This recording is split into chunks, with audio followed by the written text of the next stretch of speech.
They say the Ganges carries the souls of the dead to their final liberation. But what if some refuse to go? What if among the ashes and chants there lingers a breath, unclaimed, unburned, unwelcome? Welcome to a place where silence screams, where holy fire meets unholy fate, where death is not an end, but a thread, spun, stretched, and screaming beneath the hands of the living. This is not just a ghost story. This is a tale stitched into the fabric of Varanasi itself, a city of gods, a city of death, a city where rituals run deeper than blood, and some shrouds do more than cover the dead. They keep them. Tonight we follow the cursed path of a weaver who dared to craft beauty too close to the burning ghats, who mistook blessing for burden, who offered his family to a silk that hums in the night and screams at dawn. This is the tale of the screaming thread of Benares, and once you hear it, you may never look at cloth or cremation the same again. In the labyrinthine heart of Varanasi, where the Ganges breathes holy mist into crumbling stone and saffron-robed monks whisper mantras into rising smoke, lived a weaver named Samar Tripathi. He was not famous.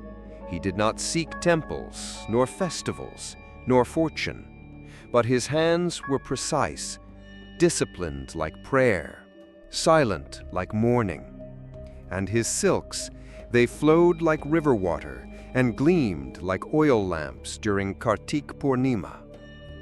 Every day he wove at dawn, and every night he listened to the rustling cloth, the coo of pigeons, the slow murmurs of a dying city that had made peace with fire. His home was modest, pressed tight between a crumbling shrine and a spice vendor who spoke to the dead. His wife Anaya kept their altar fresh with marigolds. His daughter Meera, just 9, sang bhajans off-key to amuse the gods. And his son Arjun, only 5, built toy funeral pyres from clay and leaves, setting matchstick bodies afloat in rainwater puddles. Their world was simple, until the silk arrived. It came at dusk on the back of a bullock cart, pulled by a man who refused to speak his name. A single crate, unmarked. When Samar touched it, the wood felt damp, cold, not with water, but memory, as if the box had watched too many deaths and forgotten how to be dry. Inside lay coils of crimson silk, darker than blood, redder than sin. It shimmered like still water under moonlight, the kind you're warned not to gaze into too long. There was no invoice, no sender, just a note, handwritten on cracked palm leaf paper. Blessed by the ghats, for ceremonial weaving only. Do not use at night. Samar chuckled. Superstition, he thought. Old wives and bored priests trying to scare craftsmen into piety. But Anaya didn't laugh. She stared at the silk like it breathed. And for a moment, a flicker of something, she whispered, "It's humming." Samar dismissed it. The wind, perhaps, or the low drone of temple bells in the distance. Still, that night, he locked the crate. And still, the humming came. It began just after midnight, a soft tremor, barely a murmur, as though 1,000 lips were pressed to the fabric, whispering at once. Meera, sleeping in the next room, whimpered in her dreams.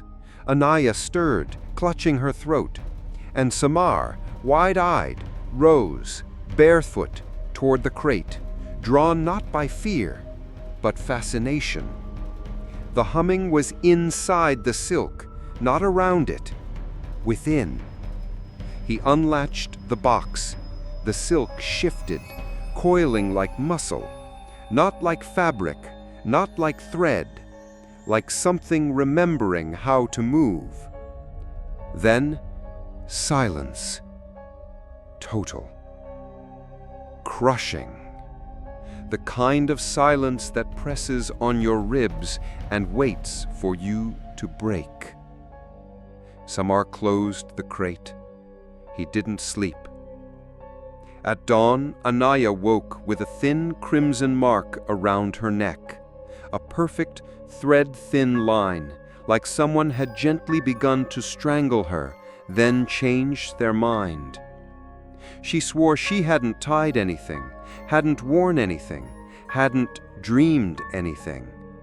But she looked tired, as if she had been heard all night, rather than asleep.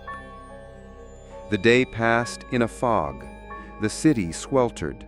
Bodies burned by the Ganges as they always did, ash rising into saffron skies, drums beating softly in the distance.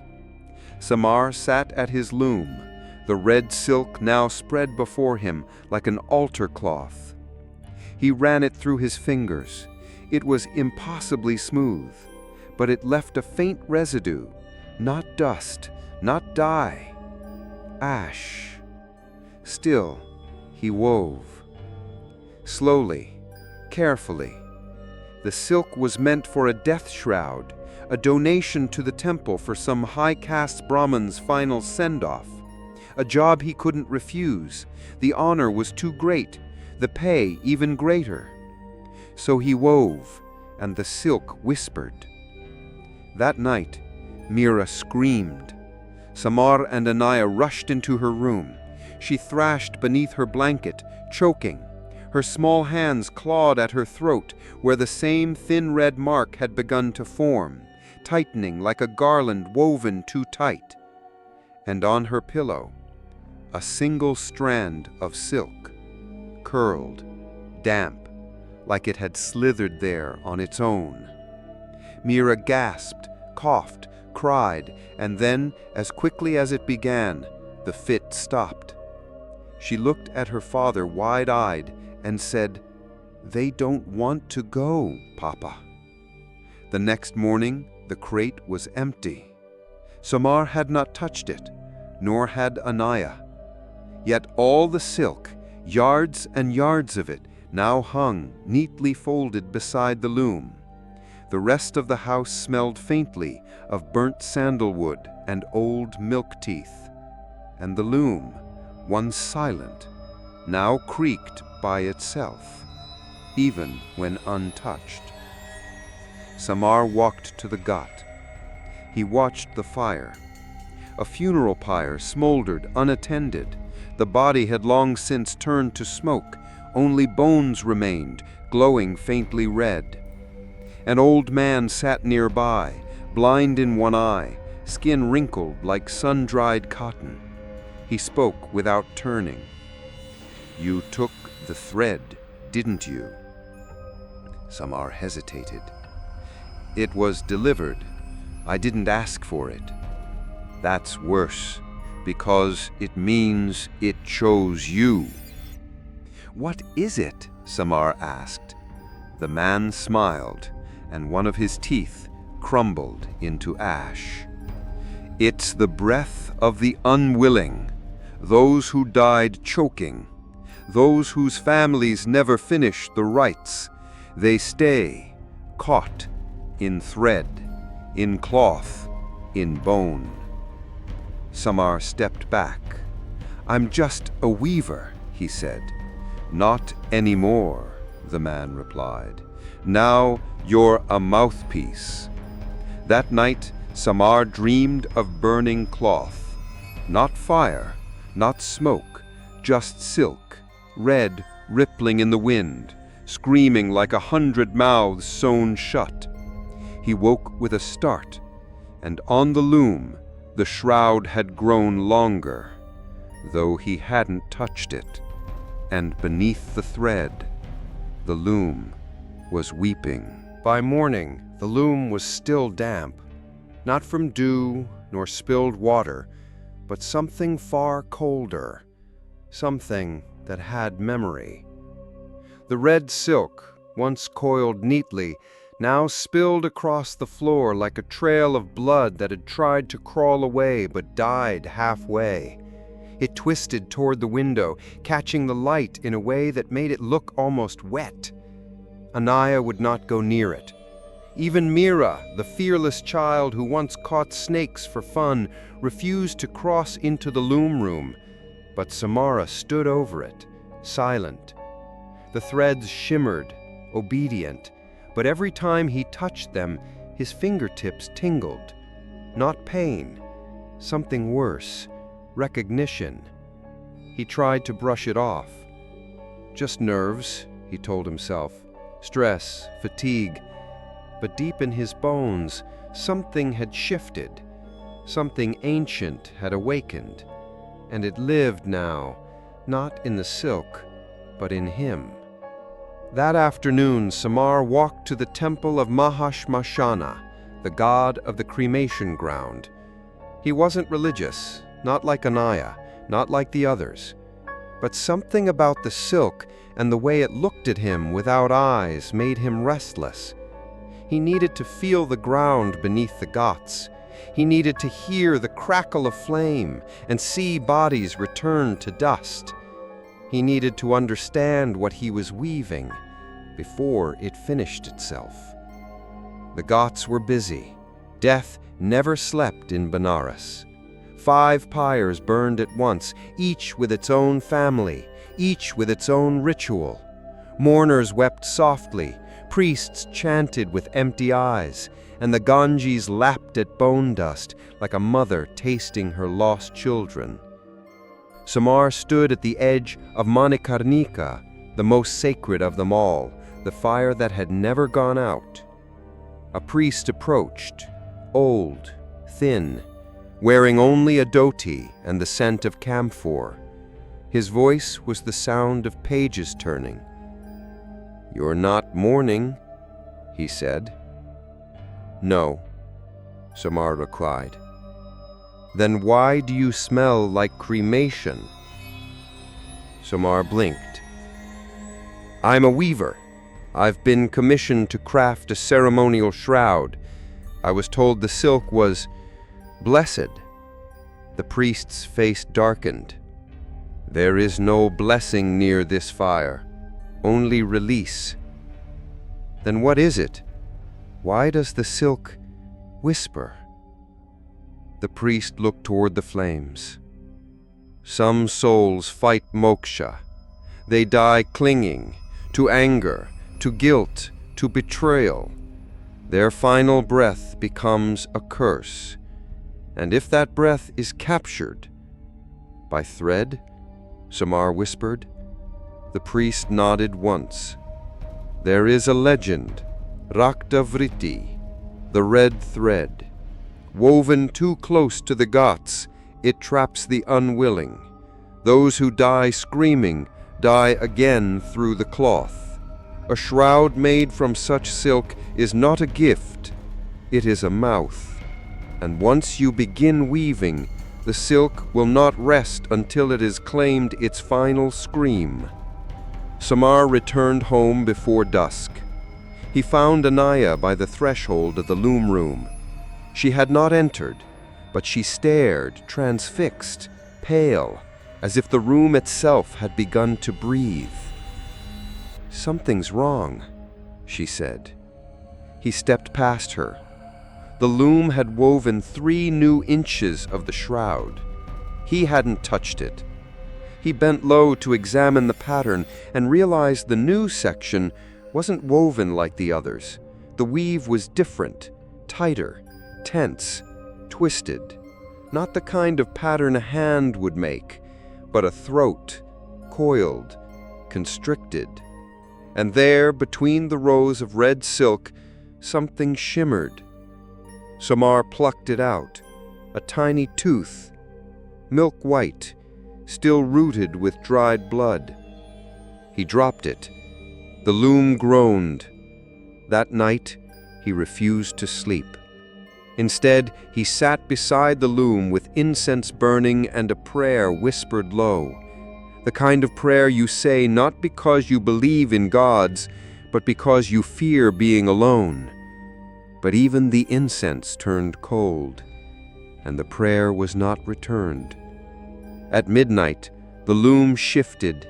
It creaked, tilted, and began to weave itself. The shuttle glided across the warp, threads tightening with no hands to guide them. And then, a sound. Not humming, not whispering. A wet gasp, as if someone, somewhere, was dying again. Samar ran to his children's room. Mira slept soundly, but Arjun, small, fragile Arjun, sat upright, eyes open, mouth slightly ajar, breath shallow. Samar froze. "Arjun?" He turned slowly. "Why didn't you finish the prayer?" His voice was not his own. It was layered like many voices speaking through a single throat. Male, female, old, new, some choked, others howled. And then Arjun collapsed, unconscious. Samar carried him to the shrine. Anaya bathed him in Ganga water, muttering blessings with shaking hands. But the red line had begun forming at his throat now. By sunrise, the household had changed. The mirror in the kitchen cracked without cause. The milk curdled the moment it touched the brass cup. And the shroud had grown another foot overnight, now draped like a garland of flesh across the loom. He tried to stop. He took a blade to the thread, trying to cut it, but the silk broke the blade. The steel snapped as though biting something it had no right to touch. And then the loom groaned again, not like wood, like lungs. Later, Mira brought him a drawing, a child's sketch, crude, shaky. It showed their family standing beside the loom. Each of them had a red noose around their necks, and in the corner of the paper, a faceless figure with burning eyes holding the shuttle. "Who is that?" he asked, kneeling. Mira tilted her head. "The woman," she said, "the one who sings to the silk. You've seen her?" "No, I only hear her." Samar's sleep that night was broken by a chant. Not Sanskrit, not Hindi, something older, crooked, unwritten. It rose from the loom room like mist. He walked toward it trance-like, barefoot over the cool stone floor. And there in the center of the room stood a shape, draped in the red shroud. No face, no hands, only thread, and the sound of 100 voices gasping through a single scream. The figure turned toward him. It had no mouth, but he could hear it speak inside his skull. "Finish it, or you'll never stop weaving, not even in death." He woke on the floor, naked, covered in thin hairline scratches, like thread had danced across him all night, mapping him out for a pattern yet to come. The shroud had grown again. It now spilled out of the loom room and into the hallway, like a red tongue looking for a throat. Samar stared at his loom, at the thing that once had been his joy, his purpose, his craft. Now it stood like an altar, like a body waiting to be embalmed. The ashes from the ghats were on his hands now, but worse, they were inside the silk. He knew it then. This was no longer just a shroud. It was a body, being born, one thread at a time. and it would not rest until it was whole. The air had changed, not in temperature, but in texture. It felt thick, like breathing through gauze soaked in grief. Every corner of the house smelled faintly of burnt rice and something more metallic, like blood that had never fully dried. The loom no longer sat quietly in the weaving room. It listened. And Samar, day by day, could no longer tell if he was weaving or being woven into something ancient. Arjun didn't speak much after that night. His once curious eyes had dulled, his laughter swallowed by something cold that clung to his chest like wet cloth. He refused to eat unless the food was placed at the foot of the loom, and even then he stared at it while chewing, like he was waiting for permission to swallow. Mira avoided him. Even Anaya began praying with her back to the children, trembling every time she heard the red threads shift behind closed doors. But Samar watched. Every night his son sat cross-legged near the loom, whispering to it in languages no one taught him. And the loom whispered back. One night, Samar sat quietly in the shadows, listening. "They don't know they're dead," Arjun whispered. "They think they're dreaming." A pause. Then, in a softer voice, "No, he won't stop. He says he has to finish it." Samar's blood ran cold. "They say it's not for the living," Arjun said, eyes unfocused. "They say it's for those who were left behind." Then he began to sing, a slow, rising chant in a dialect Samar barely recognized, not from this time, not from this place. And with every word, the threads on the loom tightened, like a windless harp playing itself. The next morning, Anaya found strands of red silk in Arjun's mouth, tangled around his molars, caught at the back of his throat. She screamed, pulling them free with trembling fingers. The boy didn't resist. His lips barely moved. Only his eyes followed her, cold, unblinking, knowing. Samar visited the priest again, the one who had warned him. But the old man was gone. In his place stood a younger monk, silent, eyes rimmed in coal ash.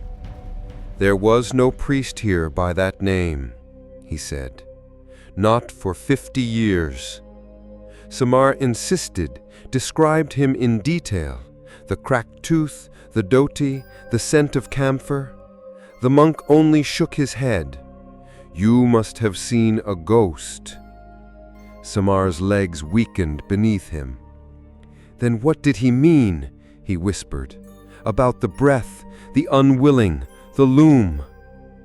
The monk looked at him long, then pulled a scroll from a locked cabinet, brittle with time, edges burnt. "It's a legend," he said. "We do not tell. Not to tourists, not to pilgrims, not to anyone." Samar unfolded it. At the center was a sketch, crude, ancient, of a weaver seated before a loom of fire, his threads forming a face. Beneath it, in old Devanagari, "The soul that clings will find a voice in thread. The cloth becomes breath, the breath becomes curse." When Samar returned home, he found his daughter curled in the corner of the courtyard, covering her ears. "Make them stop, Papa," she sobbed. "Make them stop screaming." He held her tight. "No one's screaming, Mira. You're safe." She looked up, wide-eyed, broken. "Not out loud, Papa. That night?" Arjun's fever spiked. Anaya soaked cloth after cloth to cool him, but his skin steamed. And when she pressed her hand to his chest, she froze. His heartbeat wasn't a beat at all. It was a rhythm, measured, repeating, a pattern, a weaving pattern. Samar rushed to the loom, praying it hadn't grown. But it had. Almost half the room now, twisting up the wall, across the floor, living, pulsing like veins. And in the center of the newest section, something glinted. A nail, small, browned, human. Anaya begged him, "Stop, please, burn it, tear it apart, throw it in the river if you must." Samar nodded, trembling. But that night, he crept into the loom room, and he wove. Because his hands would no longer listen to his heart. Because something in him was already claimed. Because every thread he pulled felt like a scream being silenced. And somewhere inside him, he needed the silence. At dawn, Arjun stood in the doorway of the loom room, naked, pale, hair matted with sweat. He looked at the shroud, then at Samar, and in a voice that was not his, he said, "You're not weaving a shroud anymore." Samar stared. "Then what is it?" Arjun tilted his head, smiled. "You're weaving a mouth."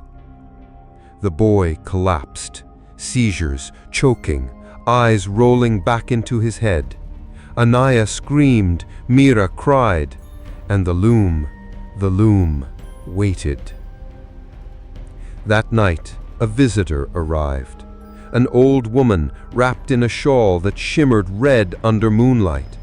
She stood at the gate without knocking, her eyes milky, her smile broken. "You wove too close to the fire," she said. Samar opened the door. "Do I know you?" "No, but the thread knows me." She stepped inside uninvited, walked straight to the loom and touched it gently. The fabric shivered under her fingers. "This silk," she said, "was not meant for the living. It was meant for the forgotten, for those who died without names, without rights." "Then why does it scream?" Samar asked. She looked at him with pity. "Because they remember." She reached into her bag and pulled out a strip of cloth, yellowed, ancient. "I wove this," she said, 50 years ago. Same loom, same curse." "How did you survive?" he asked. She smiled and pulled back her shawl. Her neck was wrapped in scarred, fused skin, a circle, a line where thread once tightened, but no voice escaped her lips now. She only spoke with her eyes. "You don't survive. You just keep weaving." The old woman did not speak again. She sat beside the loom like an extension of it, her breath slow, her eyes closed, her body unmoving, as though her presence alone kept the threads from unraveling completely into madness. Samar didn't dare disturb her. Anaya gave her water, which she did not drink. Mira drew her pictures, which she did not see. Even Arjun, feverish and silent, seemed to recognize her, reaching out once in the night, calling her Dadi, though she was no blood of theirs. And on the second morning, just before sunrise, she rose without a word and handed Samar a scroll wrapped in crimson twine. "Burn it when you understand," she said, and then she left. Her shawl trailed behind her like a funeral banner, vanishing into the rising mist above the Ganges. The scroll was brittle, the ink faded, But the story it told was alive. Raktaviti, the red thread, the coughing cloth, the shroud that screams. A legend not from scripture, but from the mouths of washerwomen, passed down like a wound from mother to daughter, whispered behind smokehouses, never written until now. Samar read slowly, and as he read, his house grew quiet, too quiet. There was once a weaver named Govind, born by the burning ghats. He was a poor man, a humble man, but his hands were gifts from Saraswati. His cloth so soft, the dead were said to smile when wrapped in it. One day, he ran out of thread, desperate for one last commission, for coin enough to buy rice. He plucked discarded threads from the ashes of the cremation ground.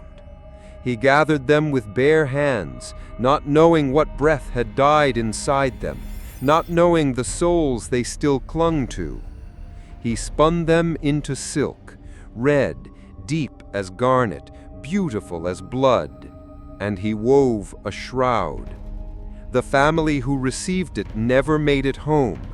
They were found on the road, faces frozen in agony, mouths wide as if caught in a scream they could not finish. The cloth was missing. Govind wove another. It too disappeared. The pattern continued, each shroud more beautiful than the last, each recipient lost, until Govind vanished too, and all that remained was his loom, covered in red thread, and a final scream woven into the pattern. Samar's hands trembled. He ran his fingers over the edges of the scroll. At the bottom, scrawled in newer ink, a different hand, was a warning. The loom remembers its first curse. All who wake it must finish the weaving, or become the final thread. He folded the scroll slowly. Then he burned it, just as the old woman had instructed. The fire flared red bright for a moment, and the smoke smelled not of paper, but of funeral pyres. That evening, Anaya insisted they flee. "We'll take the children and leave the city," she begged. "To the mountains, to my cousin's village, anywhere but here." But Samar shook his head. "You don't understand," he whispered. "It's not the city, it's me." "Then leave the loom," she cried. "Leave the silk." "I can't." "Why?" Samar looked at his hands. Red stains crept up his wrists like veins in reverse, not carrying blood, but drawing it out. "Because it's already inside me." That night, the loom whispered his name, not in voice, not in sound, but in thought. He couldn't tell where his memory ended and the story of Govind began. He dreamed of weaving by firelight, of screams turning to silk, of mouths sewn shut with thread soaked in holy ash. He dreamed of a room filling with smoke, and a shroud that wove itself while he watched weeping. When he awoke, the entire loom was encased in red. The wood, the walls, even the air tinged with crimson, as though the fabric had bled outward, infecting everything it touched. Anaya refused to enter the room. She clutched her children and began packing by candlelight. "We are not dying in this house, not for a story, not for a curse," she said. Samar nodded, but deep inside he knew it wasn't a house anymore. It was a womb, and the silk was growing something. That night, Samar sought out the ghats once more. The fires were dim, the priests absent. Only one pyre burned, slow and quiet, as if waiting just for him. An old man sat beside it, this one real, solid, earthbound.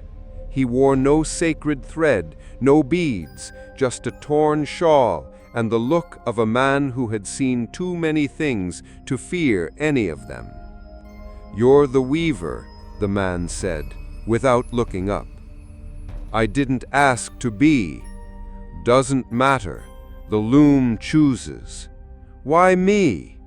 The old man poked at the fire with a stick. "Because you still believe in beauty, and beauty is the best place to hide horror."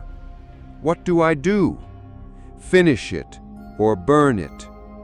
"I tried. It won't burn." "Then you haven't earned the flame." Samar returned home in silence.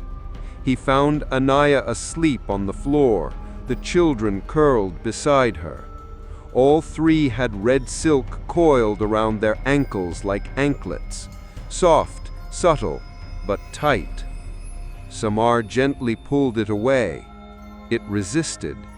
Only when he whispered a prayer, the same one Govin used to chant in the scroll, did the thread release, but not before it hissed, like breath leaving through clenched teeth. He went to the loom, alone, and sat before it. His hands hovered over the shuttle. The shroud trembled. And then, without thinking, he began to weave again. Because somewhere deep in the threads, a voice called out, not male, not female, not human, just breath, and it whispered, "You are the final weaver. You are the one who remembers. Finish me." The morning came in gray, not the cool gray of rain, nor the peaceful kind that comes with winter haze, but the sickly gray of ash that settles on skin and doesn't come off. Even the sun seemed reluctant to rise, as though the sky itself no longer wished to watch what was unfolding inside the Tripathi home. Anaya no longer spoke. It began as a whisper, hoarse, dry, cracking like old cloth. She had woken before dawn, clutching her neck, gasping silently while trying to call out. No sound came, not even a wheeze. Samara rushed to her, panicked, but there was no wound, no swelling, only a line, faint, red, unbroken, curling around her throat like a thread tied by invisible hands. She reached for the chalkboard the children used. With shaking fingers she wrote, "It's inside me." Then, "It doesn't want me to speak." And finally, "It's using my voice." That day, the house grew quieter than death. The children whispered. Samara moved like a ghost through rooms that no longer belonged to him. And Anaya sat by the shrine with her back to everyone, drawing on scraps of newspaper with cold and trembling hands. By evening, she had filled nearly 20 pages. Every one of them showed the same image: a family of 4, wrapped in red silk, mouths open wide. And above them, a loom with no weaver, only a face in the thread, watching. Samara burned the drawings, not to erase them, but because they felt too real, the kind of real that wasn't imagined, but remembered from the future. That night, Meera slept fitfully. Arjun no longer spoke, and Anaya could only hum, a low, broken sound, not a song, not quite a sob. Samara held her close. "We'll leave soon," he whispered. "I promise." But even as he said it, he knew it was a lie. He couldn't leave, not yet, because the shroud wasn't finished, and every thread left unwoven burned behind his eyes. He returned to the loom after midnight. The fabric was no longer flat. It curled upward now, twisting, rising, folding in on itself. It looked like a mouth forming in red flesh, an opening, a wound, a hunger. And as he sat before it, something touched the back of his neck, soft, like a child's breath, but cold. He turned. No one. But the room had grown smaller, as though the walls were leaning in to listen. He wove, not because he wanted to, but because every thread whispered names to him, names he didn't recognize, names that made him weep. By dawn, the loom had added a new pattern, one he had not chosen. It was tight, intricate, almost like Sanskrit script. And when he ran his fingers across it, he heard Anaya's voice, not speaking, singing. But the song wasn't hers. It was older, darker, a funeral chant from a tongue he had never learned. The thread remembered her, and it was using her silence. Later that morning, Samada tried to cut the shroud again. He used a priest's blade, one blessed at the temple, forged with mantras, wrapped in turmeric. But the silk blunted the edge. It bent the metal with a hiss, and at the same moment, Anaya collapsed, clutching her chest. When she awoke, her hands were burned, not from fire, from thread. She could no longer write, so she pointed, again and again, at the loom, then at her throat, then at the children, and finally at Samada. And then she closed her eyes and sobbed without sound. Samada knew what it meant. The silk was choosing them, mapping them, not just to kill, but to become them. Each thread absorbed memory, breath, silence, grief. It was reconstructing a soul. Not one soul, but many, bound into a shroud that would not wrap the dead, but wear the living. That night, the house moaned. The doors would not stay shut. The windows rattled with no wind, and a smell, thick and earthy, seeped from the loom room. A scent Samada recognized only from the ghats, burning hair. He moved to the doorway. The loom creaked. The fabric writhed, not like cloth, but like muscle beneath skin. He took a step closer, and he heard them. Hundreds of voices, all saying one thing over and over. Finish it, finish it, finish it.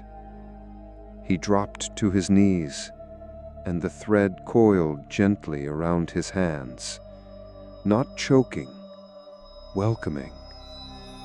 Anaya stood behind him, silent, tears streaming. She placed one hand on his shoulder, then reached out with the other and touched the shroud. Her mouth opened. No sound came, but the loom shook violently, and for the first time the fabric screamed aloud. The children woke shrieking. The window shattered. The shrine fell from the wall, gods and marigolds crashing to the ground, and the red silk shot forward, curling around Samada's legs like snakes in heat. He screamed. Anaya tried to pull it away, but the thread bit her, slicing her palm with heatless precision. Samada shouted something incomprehensible, a prayer, a curse, a name he didn't remember learning. And suddenly, the fabric froze, mid-air, quivering, as if waiting. They sat in silence for hours. The loom watched. Samada bled from the ankle. Anaya could no longer hum. And on the wall behind them, A single line of red script had formed from fallen thread. Words neither of them had written, but both could understand. Only silence can hear the dead. The city had begun to ignore them. Neighbors who once shared salt now crossed the street. The fruit vendor left their order at the cornerstone and didn't wait for coin. Even the dogs, once loyal and lazy, growled when they passed by. The Tripathi home had become invisible, not with shadow, but with grief. A kind of sacred contamination. The kind no one dares disturb. Not in Varanasi, not this close to the ghats. On the fourth night after Anaya lost her voice, he arrived. Not with warning, not with footsteps, just there. Standing outside the loom room, wrapped in burnt linen, the skin on his arms bubbled and blackened, half his face scorched into a permanent scream. And yet, his eyes were kind. Samar dropped the prayer bowl. The man turned slowly. "You've begun weaving it, haven't you?" he asked. His voice was neither soft nor harsh. It was final, like a sentence passed, a bell rung. Samar stepped between him and the children's room. "Who are you?" "I'm what remains when the dead do not finish dying." Anaya appeared behind Samar, trembling. The man bowed to her, one palm against his heart, one to the floor. "Forgive my face," he said to her silence. "I wore it too close to the fire." Samar narrowed his eyes. "You came from the ghats?" The man nodded. "I came from the place between, where breath still clings, even after the lungs have given up." They let him sit. He refused food, refused water. He sat beside the loom as though it were a shrine. The red threads curled around his feet, not attacking, but recognizing, like a dog returning to its old master. "What is it?" Samar asked. "What is it really weaving?"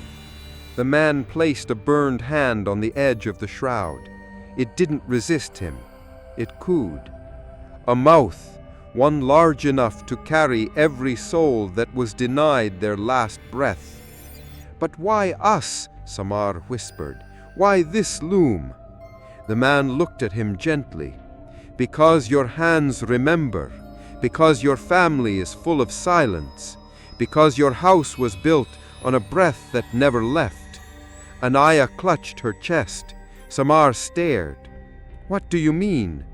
The man turned toward the back wall, tapped it twice.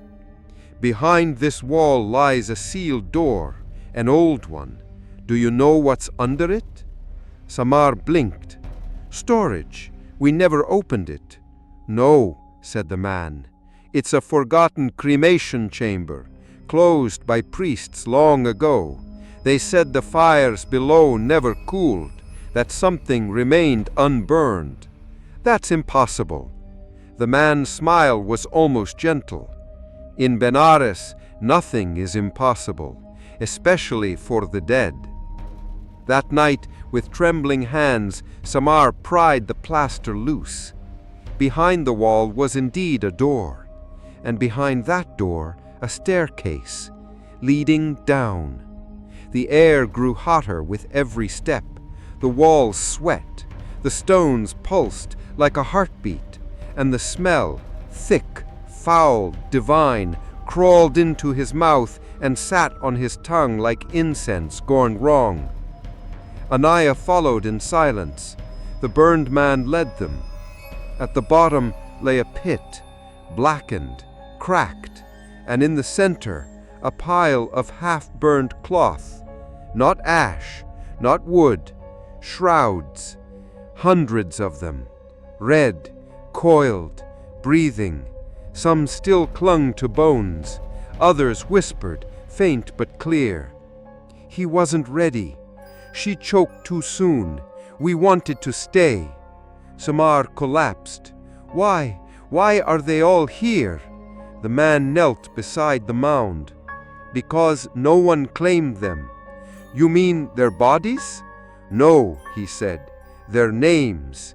He looked up at Samar, eyes wet but unbroken. "They were cast into fire without being spoken. No ritual, no chant, no letting go. Just thrown into the flame, forgotten. Their last breath trapped in the thread." He touched the silk thread curled around Samar's wrist. "And now the loom speaks their names, in pattern, in silence, in scream." They climbed up in silence, and when they returned, the loom had changed. It had risen, not in height, but in presence. The red silk now arched like a back, curved like a rib cage. It was no longer just weaving, it was becoming. "What does it want?" Samar asked. The burned man stared at the shroud. "To be finished, and then," a long pause, then it can die." Anaya wept without sound. The man turned to her. "You are the strongest among them, because your silence has weight. It holds the voices still, for now, but soon." He didn't finish the sentence. He didn't need to. That night the man slept beside the loom, not like a guest, not like a stranger, but like something returning home. He did not speak, but his chest rose and fell in rhythm with the shuttle. And Samar, watching him, felt as though he'd woven this moment long ago, and was only now remembering the pattern. Just before dawn, the man rose. He kissed the loom, and he said, "One more soul, and it will close. But it must be given, not taken. It must be one who chooses silence." Samar stood frozen. "Who?" The man looked toward Anaya, then toward the children, then toward Samar. "You already know," he said, and walked out into the mist. He left no footprints, only a faint line of red thread that slowly turned to ash. It began with the sound of thread being pulled too tight. At first, they thought it was the wind, a loose window, a rat in the rafters. But the sound came only at night, always at night, and only from the loom room. Like silk sliding against silk, like a noose tightening, like someone being wrapped up slowly and still breathing. By the third night after the burned man disappeared, Mira awoke choking. She couldn't speak, couldn't scream, only clutch at her neck, where the red line had deepened into something dark and raised, as if the silk had marked her from the inside. Samar tore the bedding apart. There were no threads, no fabric. But her voice didn't return until dawn, and when it did, it came back changed. Not broken, just older. Too old for a child. "They whispered to me," she said, staring at the ceiling. "They said it's not a curse." Anaya leaned in. "Then what is it?" Mira's lips twitched. "It's a pattern older than gods, older than fire." She looked at her mother, and for a moment, her gaze was not her own. "Papa is finishing what the last weaver started. He just doesn't know who the last thread is yet." That evening, Arjun began humming in his sleep. Not a song, not words, just a rhythm, slow, steady, perfectly timed with the creaking of the loom in the next room. And when Anaya went to wake him, she found red silk wrapped around both his wrists, tied in knots so intricate no hand could have made them. Samar rushed in with scissors. The blades melted in his hands. He carried the boy to the shrine, whispering mantras into his ear. The thread didn't strangle, but it didn't let go. It held Arjun, not like a threat, but like a claim, as if the loom had chosen which part of him it wanted and was saving it for later. The next morning, Samar found his own reflection changing. His beard grew unevenly, grayer than before. His hands ached like he'd been weaving for decades. His eyes, bloodshot, sunken, looked like Govind's from the scroll. And when he pulled back his collar in the mirror, he saw it, a red mark, around his neck, around his shoulders, down his arms, like thread sewn under skin. Anaya no longer slept. She stayed beside the children, pressing sandalwood oil to their foreheads, burning incense until the air turned thick and bitter. But even then the loom spoke, not in words, in dreams. Samar began seeing things in the walls, not stains, not cracks, faces, pressed from the inside, stretching the paint, mouths open in silent agony, eyes rolled back. They would vanish in the light, but at night they returned, and they watched the loom, not him, the loom, as if it were the altar, and they were praying for release. On the 5th day, Anaya tried to leave. She packed a single bag, grabbed the children's hands, stood at the threshold of the home, but the door would not open. The lock twisted, the wood groaned, and when she pushed, the house shook, not from resistance, from warning, and the thread crept across the floor toward her feet. Samar stopped her. "It's not done," he whispered. "If we leave before it's finished, it will come with us." She wrote on the chalkboard with angry hands, "Then finish it, or I will." That night, Anaya went into the loom room alone, for hours. Samar waited outside, heart pounding, unable to stop her, unwilling to follow. When she emerged, her arms were wrapped in red silk up to the elbows. Her hands trembled, her eyes were glass, but her face was calm. She no longer used the chalkboard. She no longer wrote. Her silence was complete now and terrifying, like someone who had learned too much. The children no longer played. They sat on either side of the loom like guardians, like priests. And Samar realized the loom wasn't just drawing from them, it was weaving them in. Their silence, their memory, their voices, their breath, all of it was being pressed into the shroud. He tried to resist. He tried not to weave, but the thread called to him like thirst, and his hands, they moved even when he didn't. He would wake at the loom, needles in his fingers, blood in the shuttle, and new patterns already finished, patterns he did not remember starting. The priests stopped coming. The temple stopped burning incense in his name.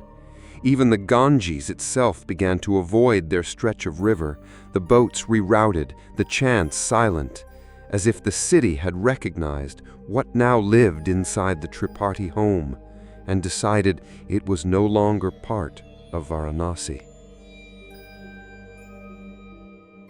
Then came the voice.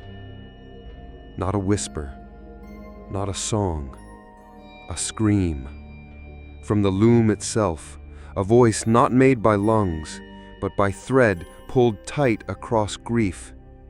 It echoed through the floorboards, the walls, the bones of the house. It lasted 7 breaths, and when it stopped, Anaya collapsed. She did not wake, not that day, not the next. She lay curled beside the loom, red silk coiled around her ribs, rising and falling with every breath.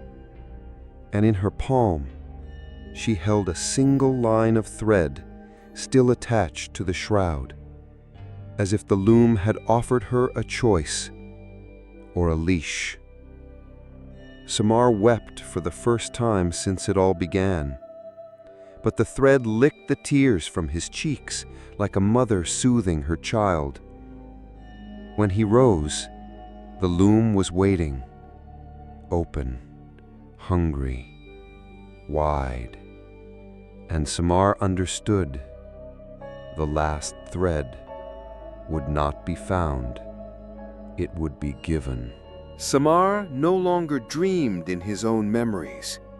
Each night, as his eyes shut, he entered a world where his hands were older, his face unfamiliar, his voice cracked from chanting too long over coals that would not go out. He was no longer Samar Tripaki. He was Govind, and the loom was where he had died. The dreams came in fragments. First, fire, the sound of it, not crackling, but roaring like a hungry god denied its due. Then thread, red and slick, pulling itself across open air. And finally, a scream, not from the throat, from the fabric, from the pattern itself. In the waking world, Samar's fingers moved like they remembered more than he did. He no longer needed to guide the shuttle. It glided on its own, powered by muscle memory that was not his own. Anaya still lay in her silence, eyes closed, thread at her chest, not asleep, not in pain, just waiting. The children barely spoke. They sat in stillness, offering small items to the loom, a drawing, a lock of hair, a cracked tooth from Mira's molar. Each morning, the shroud grew longer, and each morning, the house felt heavier, like it was sinking into something. Not dirt, but time. One evening, the wind shifted. It came not from the windows or the river, but from beneath the loom. Hot, dry, scented with burning sandalwood and old breath. Samar lifted the edge of the loom platform and found, beneath the base, a sealed compartment. Inside, a scroll, sealed in wax, unbroken. When he cracked it open, the scent of rot and jasmine rose up. The ink was still wet, and the first line read, "If you are reading this, I have failed." The scroll was a journal written by Govind, not the legend, the man. He chronicled his descent into silence, not madness, not quite, just quiet submission to a pattern he could not resist. The loom remembers what we try to forget. It carries the breath of the unwilling, but it also keeps their names alive. Each thread is a name unspoken at the time of death. Each weave is a ritual never completed. If I finish the shroud, perhaps they'll rest. But it keeps asking. It always asks for one more soul. And I am too much of a coward to give my own. Samar dropped the scroll. His hands trembled because the last page had only one line. If you are reading this, it means the loom has begun again.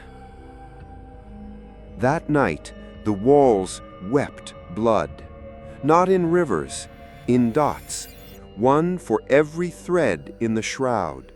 Tiny pinpoints along the grain of the wall, forming patterns, sacred geometry that pulsed like veins. Samar stood frozen in the loom room, and then he heard it again, a voice from the fabric, but this time not pleading, not screaming, reciting. Govind Tripati, son of soil and silk, born of Benares, remember. You took the ash of the unwilling. You spun the breath of the unspoken.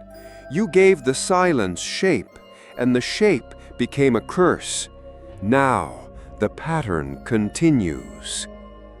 Samar fell to his knees.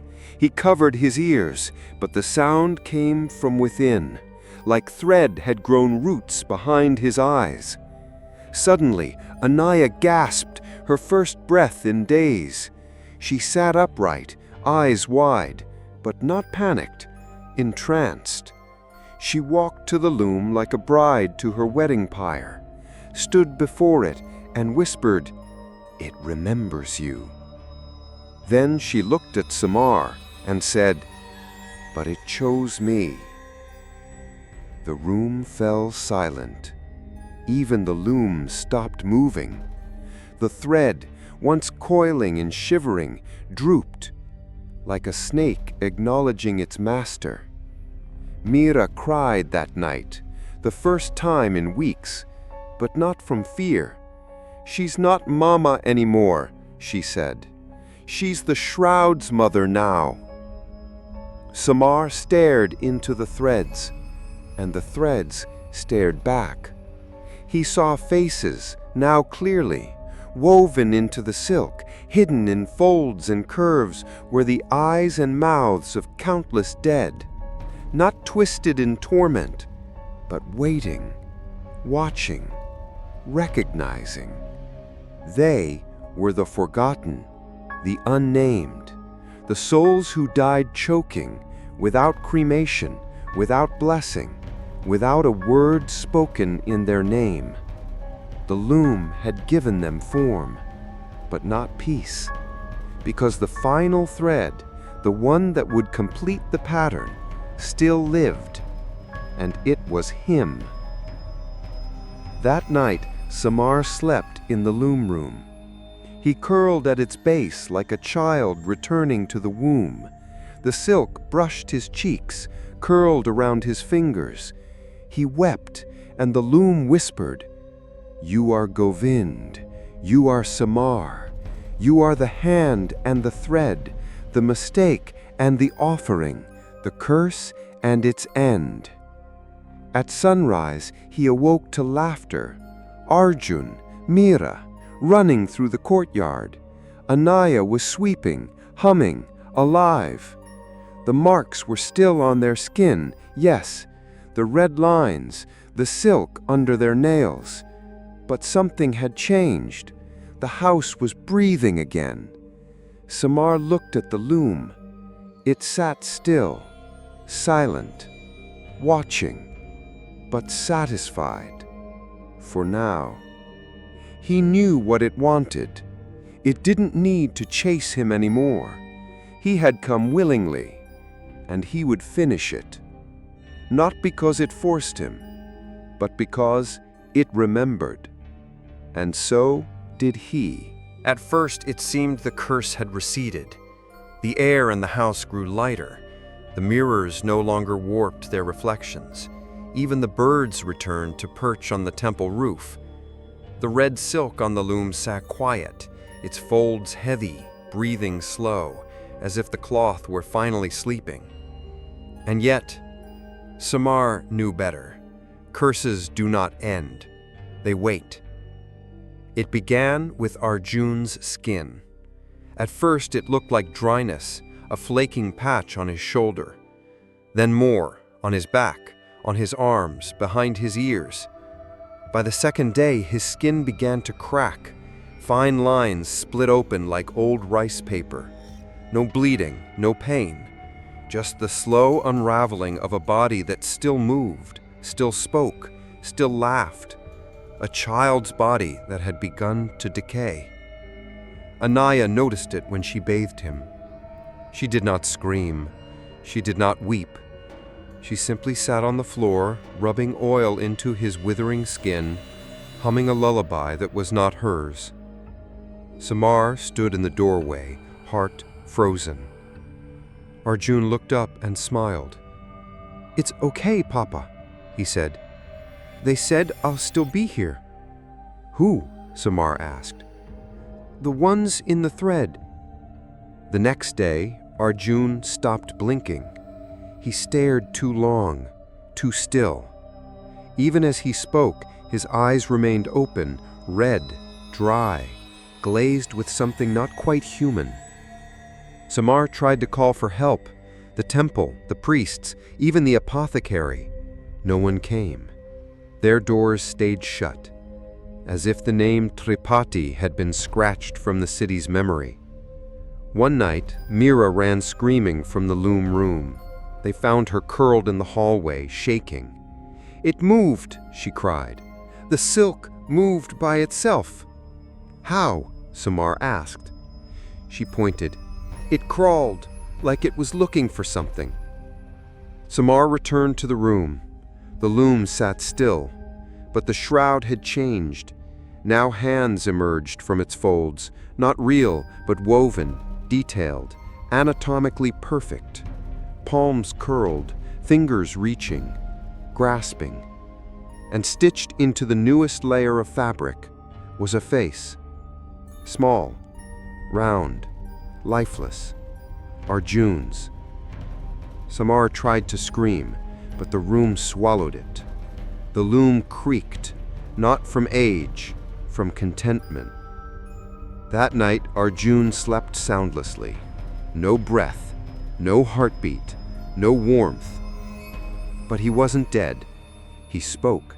He moved. He smiled. But when Samar held him, the boy's skin sunk inward, as if hollow, a puppet of flesh, rotting, awake. "Why are you doing this?" Samar asked the loom, his voice cracking. "He's just a boy." The loom didn't answer, but the threads began to hum, a chorus of voices rising in tones that weren't words, but grief. And in the middle of that hum, one voice became clear, Anaya's. Though she sat in the other room silent, the voice whispered, "No one dies alone here, not anymore."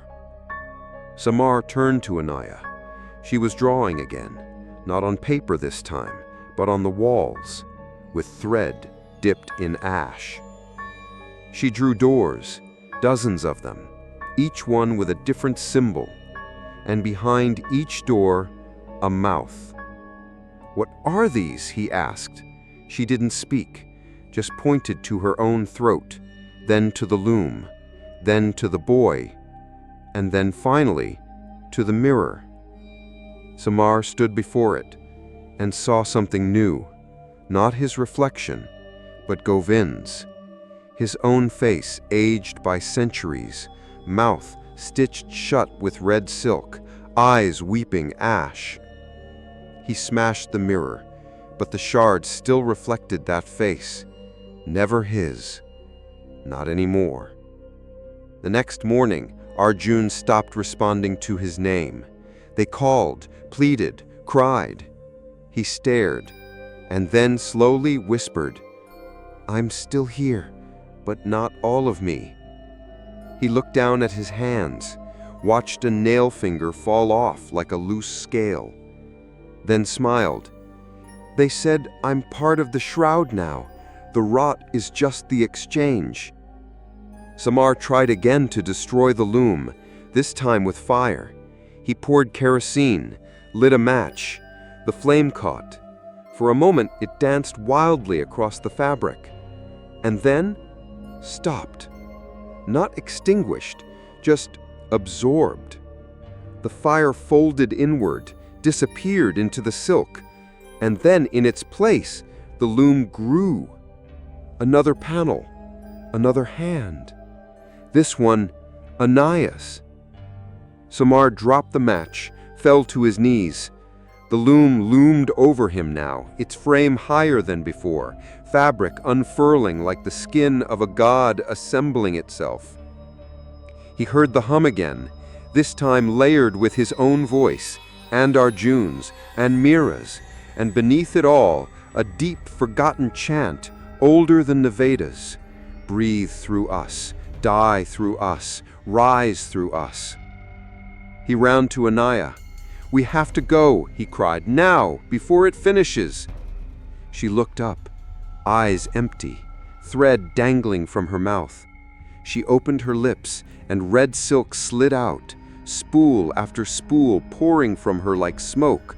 Samar screamed, but the loom answered with a sound louder than grief. Not a scream, a birth cry. The shroud was alive, breathing, and ready. Samar turned back to his son. Arjun stood unmoving, half his skin gone, but smiling. "It's okay, Papa," he said again. "They said I'll still live forever now." "As what?" Samar whispered. Arjun tilted his head. "As thread." The city no longer recognized him. As Samar stepped beyond his threshold for the first time in weeks, the streets of Varanasi twisted like an unfamiliar language. No one looked him in the eye. No one returned his namaste. Even the stray dogs cowered as he passed, whimpering softly and backing into alleyways with tails tucked low. He smelled of thread, of old fire, of silk steeped in unspoken names. And though his feet touched stone, Samar had the strangest feeling that he had already left the world of the living. He made his way toward the southern ghats, the ones the tourists never saw, the ones the locals never spoke of, where the fires were kept hidden, where the breathless were buried, not burned, where rituals were undone rather than performed. The wind grew sour as he approached. It whispered in fragments, old prayers half finished. And between the folds of banyan trees and broken shrines, he found them. The silent monks. They sat in a circle of ash, robes gray, eyes closed, each one holding a single blackened thread in their hands. Samar stepped into the ring and felt his legs grow heavy, as if the very ground here remembered blood. One monk opened his eyes, clouded, sightless, yet fixed directly on Samar. "You've touched the loom," the monk said. "I know it's not just thread. It's a mouth, a grave, a god." "It's all three," the monk replied, "and none." The circle opened to let him through. He was led to a smaller shrine, sunken, carved into the rock. On the walls, carvings of weavers screaming, their faces unraveling into strands. In the center, a small loom, charred black. Its threads long decayed, its shape familiar. "This was the first attempt," said the monk. "To unweave it?" The monk shook his head. "To finish it." Samar scared. "But it didn't work?" The monk held out his hand. His fingers were missing. Not cut, not mangled, unraveled. Each finger ended in a clean curl of flesh, as though he had been unwoven by an invisible seam ripper. "The loom does not forgive half offerings." The monk sat beside him.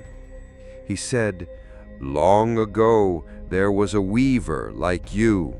His hands were gifted, his soul fractured. He took thread from the cremation grounds and tried to weave peace. But peace is not woven from what refuses to die. He came here, as you have, begging for freedom. We tried to cut the thread. We tried to bind the souls. We tried to name them all." He looked up. "But the names have no end." What happened to him?" The monk pointed to the wall. Samar followed his gaze. There, etched in stone, was the image of a man, arms outstretched, as red silk was pulled from his eyes, ears, mouth, unwinding him, unmaking him, thread by thread. "He became the pattern," the monk whispered, "and the loom began again." Samar fell to his knees. "Then what do I do?" he begged. "My son is rotting. My wife is silent. The loom has my voice, my sleep, my soul. I didn't ask for this." The monk leaned in. "No one ever asks." He handed Samar a pouch. Inside, a small spool of red thread bound in wax. "The only way to stop it is to complete it. Only when the pattern is whole will the voices still. But one thread is still missing. One soul must choose to be the final breath." Samar stood. "If I finish it, will they live?" The monk's face didn't change. "No, they will survive, but they will never be only themselves again." He turned back toward the road. Before he left, the monk spoke once more. "Do not let the loom choose the last thread. If it does, the shroud will never stop growing. It will take your house, then your city, then your country. It will become a garment for the forgotten, wrapping the living in silence until no one remembers who died first." Samar bowed. The wind howled behind him as he left the southern ghats. He clutched the wax-bound spool in his hand like a match in a storm. And for the first time, he knew what must be done. When he returned home, the walls were covered in fabric. Not wallpaper, not paint, shroud. It grew from the loom like a fungus, spiraling across ceilings, wrapping furniture, curling down staircases like vines made of mourning. The house was no longer a home. It was becoming a coffin. He stepped inside. The air was thick. The children sat in the hallway, their skin paper-thin, eyes too wide. Anaya stood in the center of the loom room, waiting, wrapped in red. Not strangled, anointed. Samar knelt before the loom. He placed the wax-bound spool beside it, and for a moment, everything stopped. No creak, no whisper, no breath. Then the shuttle moved, slowly, deliberately, accepting the final thread. The loom knew, the loom remembered, and now it would finish itself. The house no longer had corners. The silk had rounded every edge, softened every wall, swallowed every shape into the fluid folds of red. It hung from the ceiling like lungs. It crawled along the floor like veins. It covered the mirrors. It wrapped the light. The loom was no longer a loom. It was a body, not born, not built, grown. And it was almost complete. Samar stood at its center. The wax-bound spool in his hand had unraveled itself, inch by inch, feeding the final pattern. The shuttle moved in rhythm, not mechanical, not automatic, deliberate, like a heart beating in cloth. And with each thread placed, the house trembled. The world beyond grew distant, dim, and the loom began to hum. Not like before. This was no whisper. It was a song, low, hollow, holy. The sound of souls finding shape. Mira wept quietly in the hallway. Her skin was pale, her eyes ringed and red. She clutched Arjun's brittle hand. They were both still alive, but only barely. Anaya stood beside the loom, wrapped in silk from shoulder to ankle. Her eyes were open but distant. She no longer spoke, not even in silence. She had become a conduit. Breath passed through her like wind through a flute, soft tones of grief and memory. She was the shroud's voice now. But the loom was still waiting. Only one space remained in the pattern, one final panel, one final breath. The fabric writhed in anticipation, and Samar knew what it wanted. He'd always known. He knelt before his family. "It has to be me," he said. Mira shook her head violently. "No, Papa!" "You said it yourself," he whispered. "They told you. One soul, given willingly. And I'm the one who wove it. I'm the one who pulled from the ghats. I finished what Govind began." He looked at Anaya. She blinked slowly, one tear sliding down her cheek. No protest, just understanding. Samar rose. He walked to the loom. The threads reached out gently, curling around his hands, his wrists, his neck. Not strangling, accepting. "I give it freely," he whispered. "My name, my breath, my voice. Let the shroud be complete." The loom paused. The fabric held still for one moment, long enough for the house to hold its breath. Then the shuttle moved, one last time. Thread through thread, breath through silence, until the final knot was tied. Not by hand, by will. Samar fell to his knees. His body remained upright, but his breath had stopped. His eyes stared forward, not empty, just finished. And in the same moment, across the house, the silk began to unravel, not to vanish, but to return. The walls peeled free, the floor exhaled, the fabric retreated like a wave rolling back into the ocean.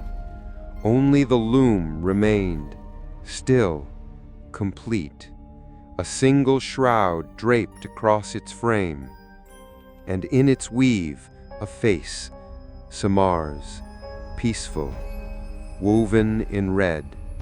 Anaya collapsed, gasping, her voice returning with a single scream that shattered the silence. Mira rushed to her. Arjun blinked, sat upright, his skin no longer gray, his lips no longer cracked. He cried out, a child's cry, not a corpse's, and it echoed through the home like light after thunder. They buried Samar at sunrise, not by fire, by thread. Wrapped in white cotton, blessed and named, his body placed beneath the banyan tree near the ghats. The priests returned. They spoke his name aloud, 3 times, so that it could never be forgotten. Inside the home, the loom stood empty, silent, but above it, in red thread stitched across the ceiling, a single sentence remained. The price of peace is not death, it is surrender. The city had always burned its dead. That was tradition. That was faith. That was the promise whispered to every soul born within reach of the Ganges. If you die here, you will be released. But Samar Tripathi had not died like the others. He had offered himself. He had been woven instead of buried. His soul hadn't crossed the river. It had become the bridge. And now the city itself began to stir. Because something ancient had not ended, it had paused. And that pause was over. On the seventh night after the final thread was placed, the red silk began to move again. Slow at first, silent, subtle. One strand curled off the loom like a snake waking in dust. Then another, and another, until the entire shroud shivered, not as cloth, but as muscle, remembering how to breathe. Anaya awoke with a jolt. She had been dreaming of Samar, not as a man, but as a voice woven through crimson fabric, calling her name without words. "You finished it," she whispered into the dark. "Why are you still here?" No answer, just the sound of thread brushing stone. By morning, the loom had begun to bleed. Red droplets fell from its base, not dye, not ink, blood. Real, warm, human, and not Samar's. That evening, the walls of the house began to twist again. The silk returned, not from within, from outside. It slithered down walls, through vents, beneath doors, thread that had been buried, now waking, seeking the one who wove them. The city watched, and for the first time in memory, the fires at Manikarnika stalled. The priests gathered in confusion. The sacred flame which had never died flickered low. The river stilled, and in the haze above the ghats, they saw it. A procession of red, not people, not mourners, shrouds, thousands of them, moving, slithering, crawling through the alleys like worms made from forgotten breath. Anaya took her children and ran, but the roads were blocked, not by soldiers or crowds, by fabric. Red silk stretched like fences across alleys and stairways, draped over temples, wrapping poles and cows and shrines. A web, a mouth. The loom had finished the shroud, but it wasn't done feeding. Anaya returned to the loom room. The house groaned as she entered. The loom no longer stood. It floated, threads dangling, pulsing. In the center of it, the completed shroud, and at its heart, Samar's face, still woven, still watching, still unfinished. Then the voice returned, not aloud, not in her ears, in her blood. "You tried to bury me, but I was never yours to bury. You completed the pattern, but the soul must be freed, not woven. You must unmake me in flame." Anaya screamed. The loom convulsed. The threads lashed outward, striking the walls, the altar, the floors, igniting the house in screams of silk and grief. She gathered the children, and she ran, this time not to escape, but toward the Ganges.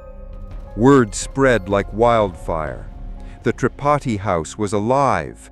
The shroud was growing. The priests gathered, monks, sadhus, pilgrims, skeptics, and together, for the first time in generations, they prepared a ritual that had not been performed since before the temples were carved: the cremation of the living.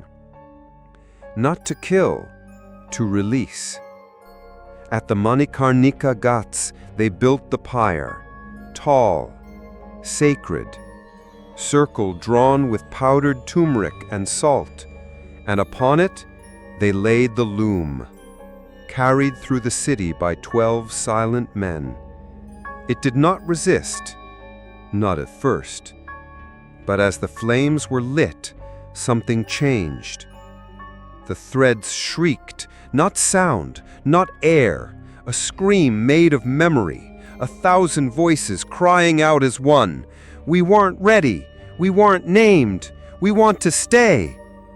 The silk burst into motion. It struck, wrapped around ankles, throats, torches.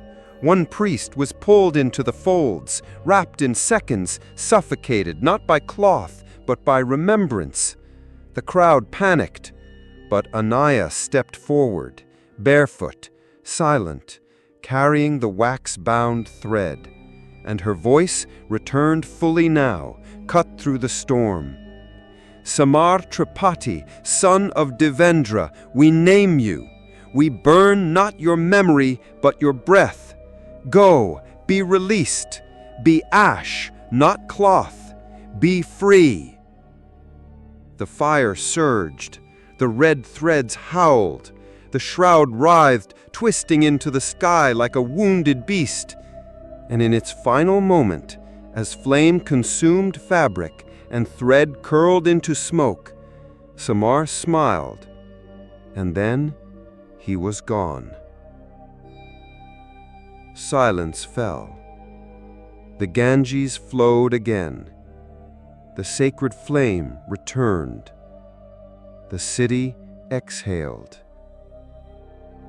In the ashes, they found nothing but a single thread, still red, still humming, but quiet, waiting. Anaya picked it up. She held it to her lips. Not today, she whispered, and let it go into the wind. The fire had ended.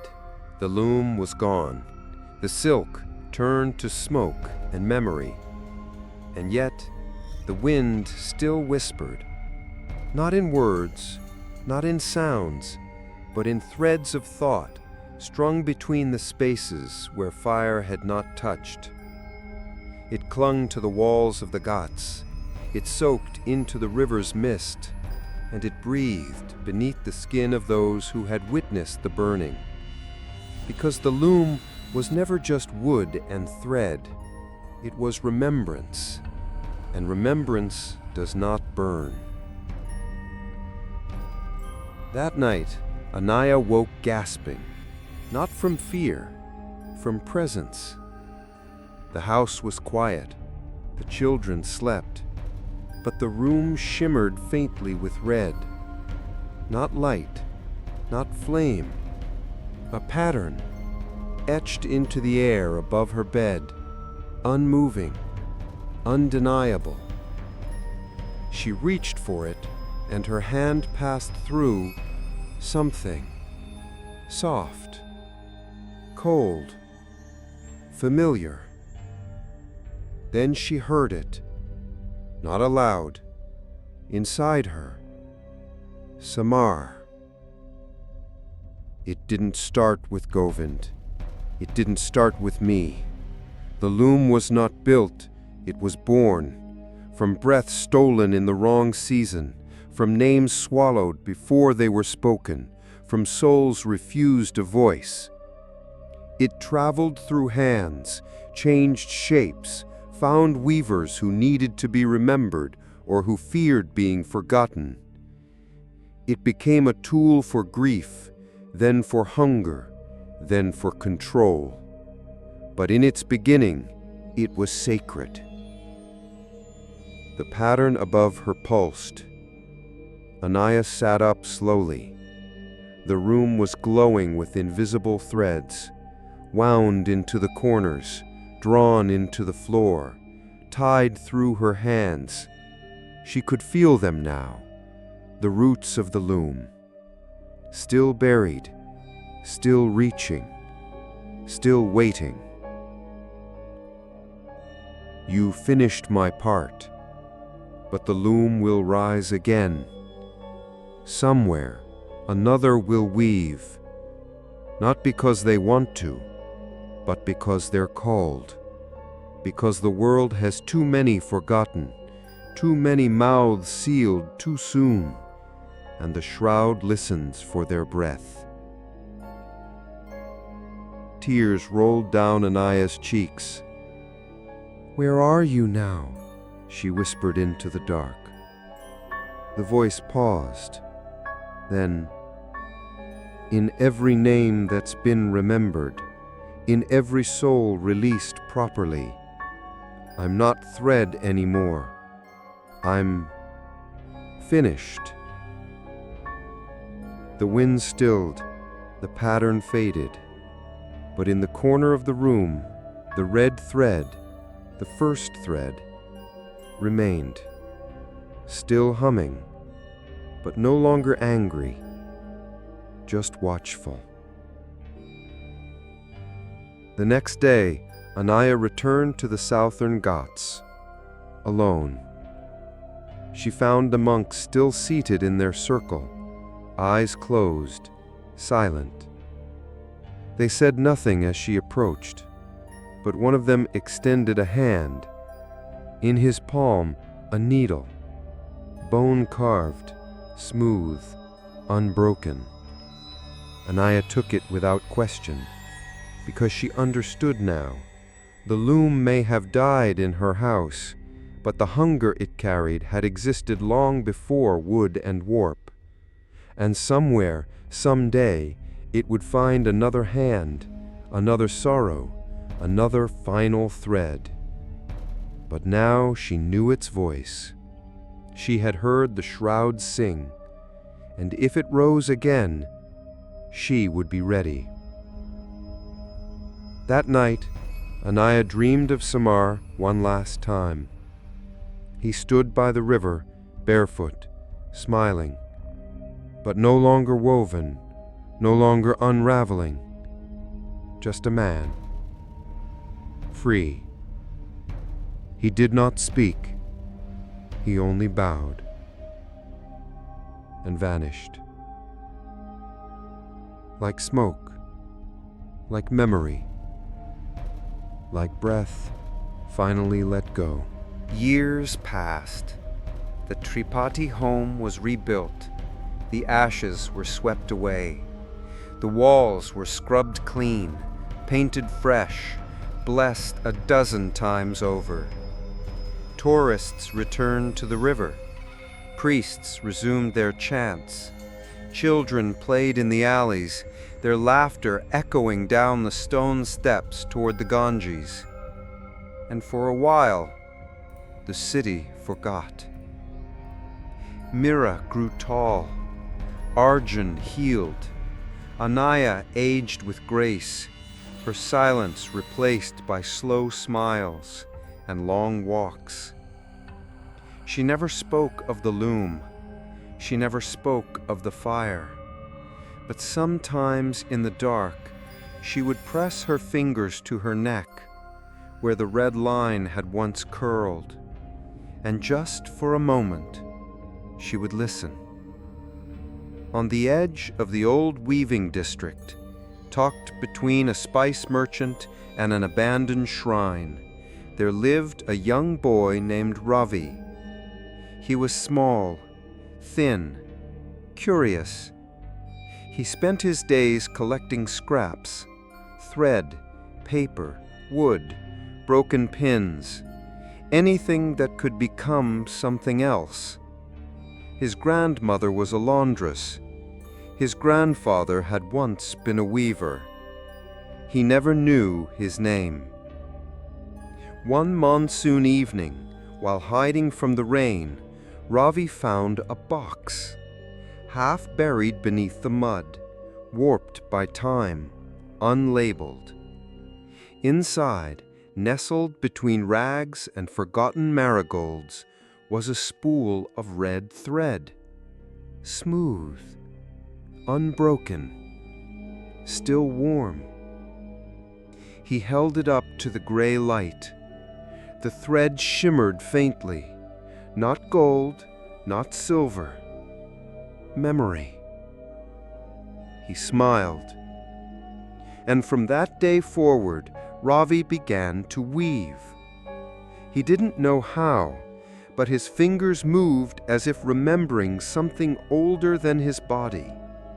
He built a makeshift loom from wood scraps, tied it together with twine and prayers he didn't understand, and each night he wove quietly by oil lamp, one thread at a time, always red, always soft. His neighbors called it a gift. They said he was born to it. They said perhaps he had an ancestor in the old guild, one whose spirit now guided his hands. But Anaya heard the sound one day as she passed his house, the steady rhythm of thread pulled tight. She froze, her breath caught, and then she ran. That night, Ravi finished his first shroud. He didn't know it was a shroud. To him, it was just a long cloth, beautiful, alive. But as he folded it, preparing to show his grandmother, he noticed something. A pattern woven into the center, faint, barely visible, but undeniably there. A face, eyes closed, mouth open, breathing. Ravi reached out, confused. His fingers brushed the thread, and he heard it. A voice, soft, familiar, ancient. One thread must always remain. One voice must always return. The loom is gone, but the pattern remembers. He dropped the cloth, but the humming began anyway, low, patient, eager.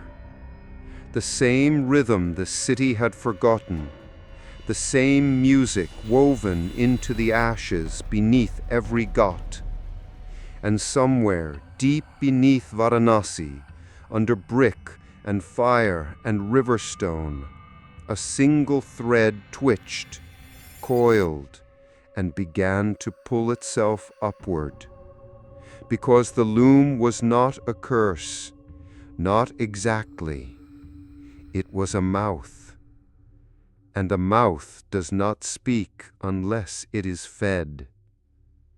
But once fed, it will never forget the taste of breath. The thread never dies. It only waits.